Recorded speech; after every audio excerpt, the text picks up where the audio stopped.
దొండకాయ చట్నీ రెసిపీ ఇది రైస్లో కానీ రోటీలో కానీ చాలా బాగుంటుంది. ముందుగా ఒక పావు కేజీ వరకు దొండకాయలు, 6 నుంచి 7 టమాటాలు, కారానికి తగ్గట్టుగా పచ్చిమిర్చి నీట్గా వాష్ చేసుకొని కట్ చేసి పెట్టుకోవాలి. ఇప్పుడు స్టవ్ ఆన్ చేసి కడాయి పెట్టి పచ్చిమిర్చి వేసుకొని డ్రై ఫ్రై చేయాలి.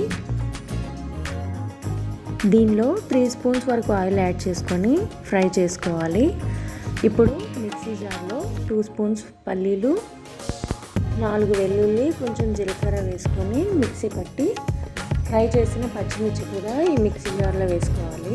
ఇదే బాండిలో 2 స్పూన్స్ వరకు ఆయిల్ యాడ్ చేసుకొని కట్ చేసిన దొండకాయలు, కొంచెం పసుపు, ఉప్పు వేసి మూత పెట్టి దొండకాయలు బాగా ఫ్రై అయ్యేంత వరకు మగ్గించుకోవాలి. దొండకాయలు బాగా ఫ్రై అయిన తర్వాత మిక్సీ జార్లోకి తీసుకోవాలి. ఇప్పుడు దీనిలో తగినంత ఉప్పు యాడ్ చేసుకొని ఇది కంప్లీట్గా చల్లారిపోయిన తర్వాత మిక్సీ పట్టి పక్కన పెట్టుకోవాలి. అదే బాండీలో కట్ చేసిన టమాటాలు, కొంచెం చింతపండు వేసి ఉడికించి ఇది చల్లారిన తర్వాత మిక్సీ జార్లో యాడ్ చేసుకొని మిక్సీ పట్టి ఒక బౌల్లోకి తీసుకోవాలి.